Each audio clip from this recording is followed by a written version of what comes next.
dapat mong pakasalan, Eric. Sino ka? Bakit magkamukha kayo?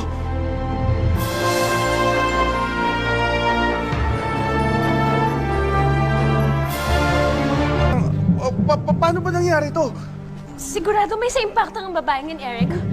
Ginagaya niya ang itsura ko para masira tayo. Ako ang tunay na Grazilda, Eric. Siya ang halimaw at ang kanyang ina.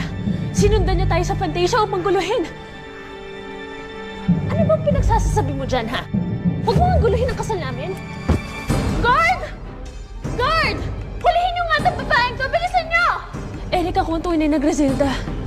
Tayo ang nagsumpa ang magmamahalan habang buhay. Grazilda? Hindi, Eric. Ako ang totoong Grazilda. Huwag kang magmaloko sa babaeng yan. Eric, ako ang paniwalaan mo. Sa akin ka na nga kung yayakapin ang buhay sa aking mundo.